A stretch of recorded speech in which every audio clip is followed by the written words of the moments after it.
I'm Reverend Christine McFarland, and this is my first Sunday here in 2021. We had a guest speaker last week. I hope all of you were happy to see Reverend David Mosier. I know he did the interim before I got here, and so I knew that many of you would be happy to see him again, and I hope that you were able to connect a little bit. So today's talk is titled On Eagle's Wings. And during the year 2021, we're going to be diving a bit deeper into what Charles Fillmore called the 12 powers of man. And I'm calling the series the 12 powers within us. Every month, we will have talks that talk about one of the 12 powers. We're not going to do it every week, but we're going to be a little looser than we were last week with the quest, where we had a new thing every week. But this month or this year, we're going to choose one of the 12 powers to talk about more in depth. And we'll become more aware of that particular power in our Sunday lessons and via the affirmations that we will have and hold in mind. The 12 powers, as defined by Charles Fillmore, are the aspects of the Christ, and they are life, imagination, power, judgment, understanding, zeal, elimination, faith, love, order, wisdom, and strength. There's 12 of them. And the faculty we're going to be talking about in January is faith. How appropriate, right? And Peter is the disciple who represents faith. And so we're going to be talking a little bit more about him later this morning. For now, I'd like to share this affirmation with you. My spiritual faculty of faith is quickened in me now, and I acknowledge God's presence in every situation. Your spiritual faculty of faith is quickened in you now, and you acknowledge God's presence in every situation. Our spiritual faculty of faith is quickened in us now, and we acknowledge God's presence in every situation. In every situation. In the stuff that feels good and in the stuff that doesn't feel so good. In every situation. God is present. Sometimes that is difficult to remember in the midst of what seems to be like life-altering situations. As human beings, we resist change more than anything else. Non-attachment seems to be our hardest lesson, and yet change is the only constant in the universe. Impermanence is the only permanent thing in our lives. It is the nature of creation to be in a constant state of unfolding. I shared this once before, but I thought it's a good analogy. I'm going to share it again. In the Middle East, there are two bodies of water in close proximity to one another, the Sea of Galilee and the Dead Sea. The Sea of Galilee has rivers flowing in and out of it. It is full of life. The apostles fished there, casting their nets to reap the abundance of the sea. The Dead Sea, on the other hand, has an inflow and no outflow. There are no fish or no fowl, and it's called the Dead Sea for good reason. If water remains in the same pool, it stagnates. New fresh water is needed to replenish the supply. The same is true of us.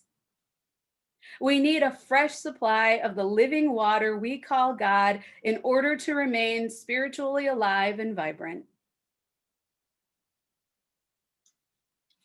And because we know we can never step into the same river twice, because we know that life is ever changing, ever moving, full of surprises, twists, and turns that we never expect, because every moment of every day brings us changes of one kind or another, we must find some way to stay centered and calm and anchored in the midst of a storm.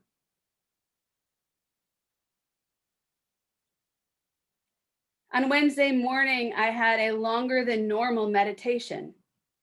And when I came out of prayer and meditation time, I felt the need to have a quiet day. I didn't turn on the television. I didn't turn on the radio. It just felt like I needed to be in a quiet space that day. And it's easy for me to do on Wednesdays because that's the day I'm typically working on the talk that I'm going to prepare for Sunday. And so I had made that whole day a quiet day as I was just reflecting and concentrating in prayer and meditation. And around 3:30, I phoned one of you and I reached out and I was asked to turn on the TV. Well, all of the events were taking place at the Capitol. Without knowing anything about any of the events, I had been holding sacred space. I didn't know it. I was holding a place for peace. I was anchored in my connection that day, and I was honoring that connection.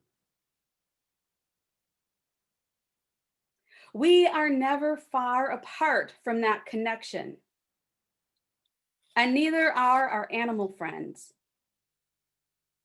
I love their wisdom and innate intelligence in which these creatures of God handle the challenges of their existence.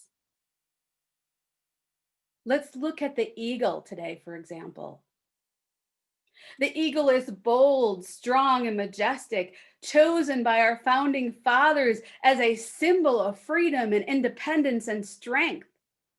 It models for us how to soar above the storms of life, to soar above the darkened clouds, and to effortlessly allow itself to be carried by the wind. Eagles are also brilliant at parenting. Mom and dad eagle construct a huge nest in which to nurture their offspring. They build the outer nest with large, sturdy, and often thorny tree branches. But then they pad the inner nest with soft leaves and grasses. And Mama Eagle even puts feathers in there from her own breast, adding soft padding to the nest. They intuitively know how to do all of these things to make the nest a cozy, comfortable place for their babies. And in response to their efforts, the little guys are not eager to leave the nest. But they mature rapidly. And about 10 to 12 weeks, mom and dad are saying, okay, these guys are getting pretty big in here, and it's getting to be time for them to leave and build their own home. So mom goes into action. She begins removing all the soft padding. First, the feathers go, and then the soft leaves. And she flutters her wings until the nest is torn apart and the eaglets find themselves sitting on the thorny outer branches. She makes it so uncomfortable for the little ones that they're ready to follow her when the fateful day finally arrives, when she announces it's time for a flying lesson. One by one, mom pushes the eaglets out of the nest. If they're not quite as ready as she thinks they are, they'll go into a spiral, plummeting downward towards the ground. But before they crash, the hovering mother swoops down before her terrified child and allows it to fall on the outer feathers of her wings. The little eaglet clings to the mother's pinion for dear life as the mother returns it to a higher place. The process is repeated again and again until the eaglet finally gets the hang of it and begins to soar on its own.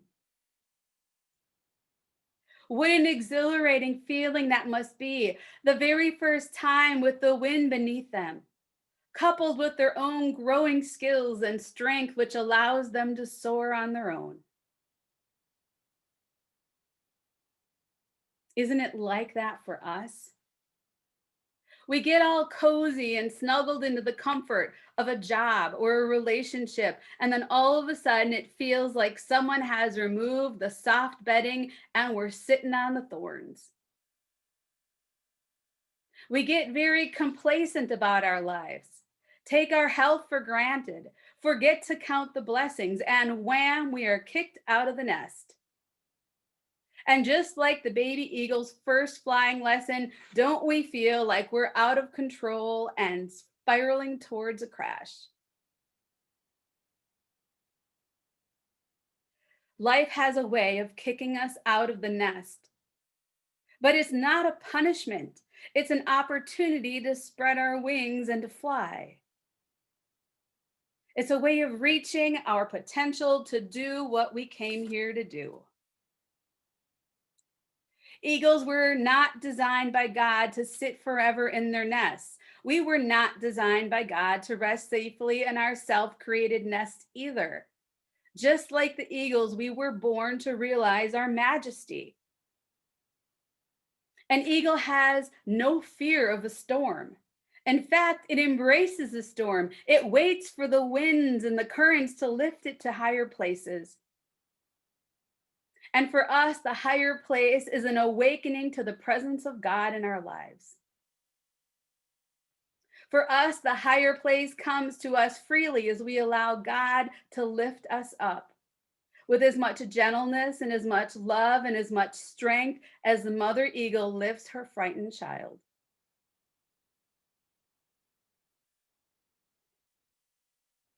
Sir Lawrence Vanderpost once said, "The depth of darkness to which you can descend and still live is an exact measure of the height to which you can aspire to reach." Sometimes it takes getting kicked out of the nest, pushed into change, sometimes kicking and screaming to take us to a place where we can experience the presence of God as never before. Frequently, if we didn't creatively kick us out of the nest, if life didn't creatively kick us out of the nest, we'd never, as Vanderpost says, figure out the heights to which we can aspire. We have the same innate intelligence as the eagle. We know intuitively that the job doesn't stretch us to use our skills anymore, that the relationship is not as satisfying as it once was, that we are more than we are calling out of ourselves, and that our true potential isn't being met. We know that, but still we resist change. From the book Callings, there is a quote that speaks to this. Everything in the world is in the process of change. Nothing is steady. Nothing is predictable. Nothing will give you anything other than temporary security. Thoughts come and go. Relationships begin and end. Bodies are born and pass away. Are you looking for a steady, predictable life? The world cannot offer you this. All the world can offer you is impermanence, growth, and change. Permanence cannot be found at the level of form. I think that's a very important sentence here. Permanence cannot be found at the level of form. And don't we look for permanence in form? So, if permanence cannot be found at the level of form, where can it be found?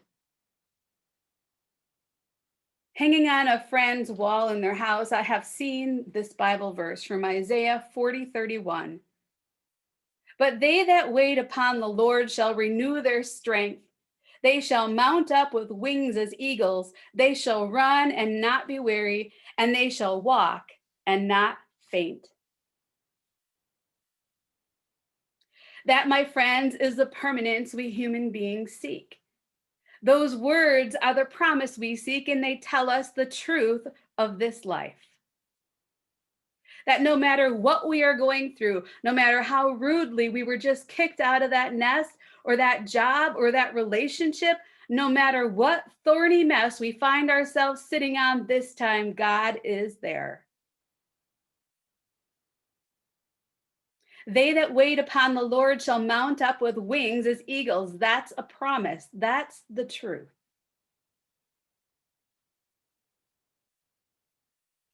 Eleanor Roosevelt once said, "You gain strength, courage, and confidence by every experience in which you really stop and look fear in the face. You must do the thing which you think you cannot do." We can only do that which we think we cannot do by calling on our faith faculty and calling in the strength of God. We are co-creators with God, and we were never intended to do this journey alone. Never is there a moment when God is not the wind beneath our wings, or in Peter's case, the hand that reaches out to us. You see, Peter was Jesus's spontaneous disciple, who one minute could rise to amazing heights and then the next moment fall ingloriously. In biblical symbolism, Peter represents our developing faith.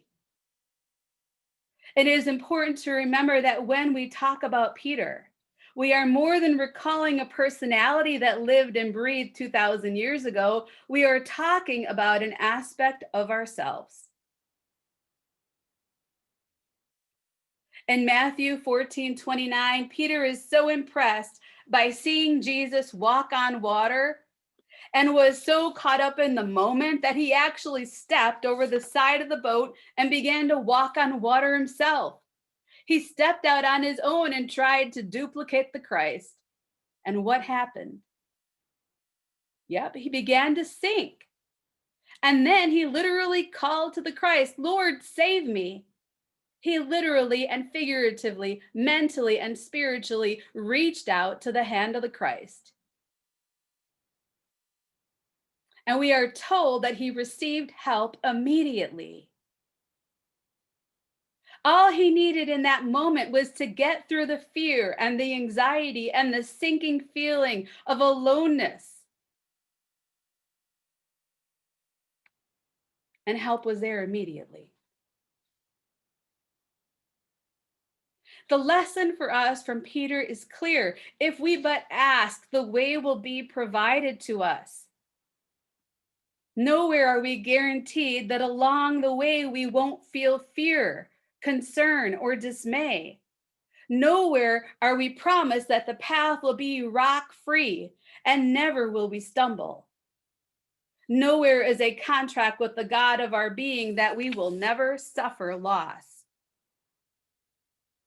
Taking a step out of the boat or in a new direction, headed somewhere we've never been before, can be uncomfortable and it can be frightening.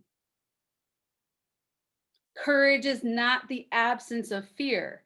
It is fully embracing the fear and doing what needs to be done anyway. And we do that more confidently when we know that we are aligned with the guidance and power of God. What keeps us from believing that we can fly? What is it in our own lives that we allow to weigh us down to the point that we can't get off the ground or out of bed some days? Where do we put our faith? It's important to note, I believe, that there is no opposite to faith. There is only misdirected faith. Unity minister Eric Butterworth once said this: faith is the eye that sees the Spirit, the hand that clings to Spirit, and the receiving power that appropriates Spirit. Through faith, you will see beyond the appearance and accept and claim your wholeness. Butterworth also reminds us that a cup must be empty before it can be filled. And when some disaster or crisis comes into our lives, when we've gotten kicked out of our cozy nest again, when it seems that everything is lost, that can be the prelude to an increased awareness of Spirit and a deepening faith.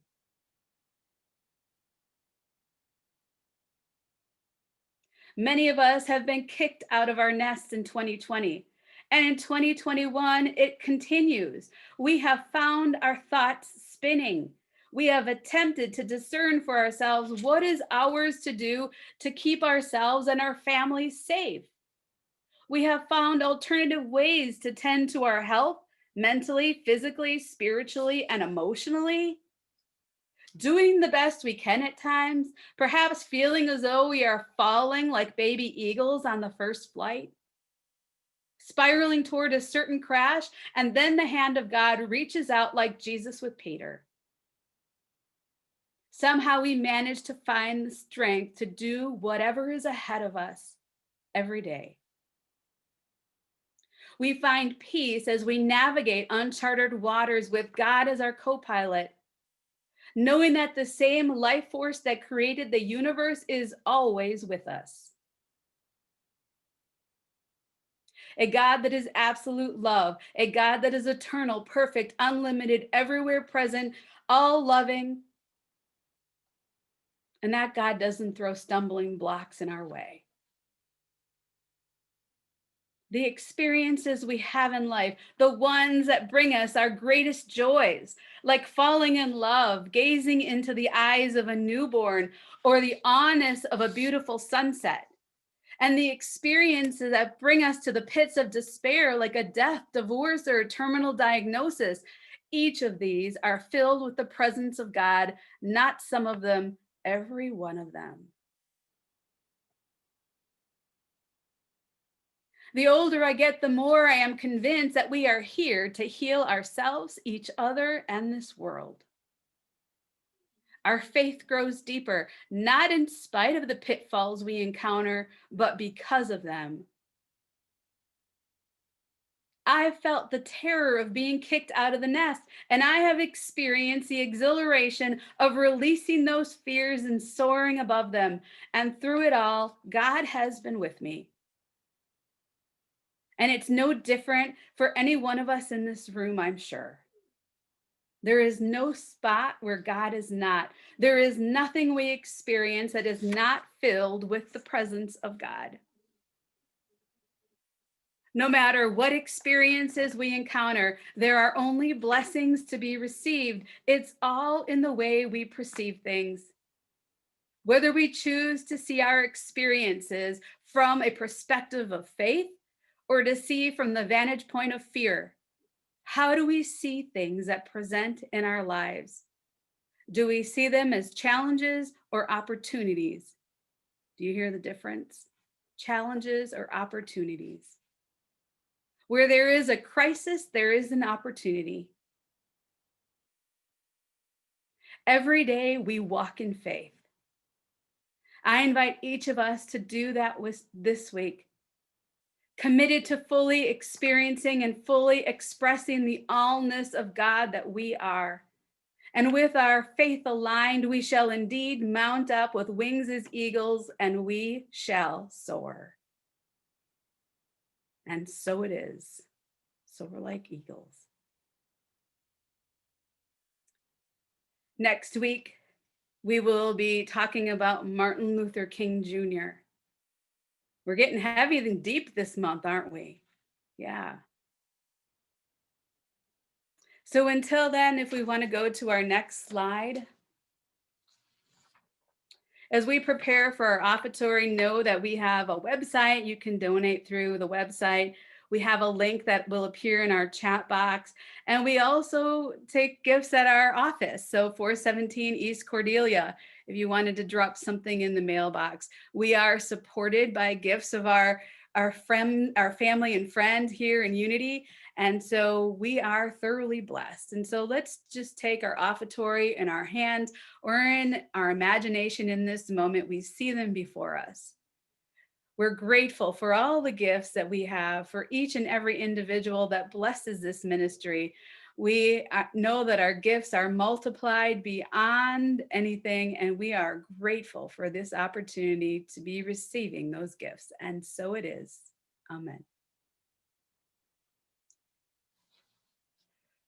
Special thanks this morning to Ruth Biggers, who lovingly leads us each and every week through our silent unity prayer service. Ruth, we appreciate all the work you do, holding our prayer requests and higher consciousness. Thank you for your sacred work. We love and appreciate you. And our next slide will have our prayer for protection. So if you join me in saying our prayer for protection together. The light of God surrounds us. The love of God enfolds us. The power of God protects us, and the presence of God watches over us wherever we are. God is, and all truly is well. And so it is.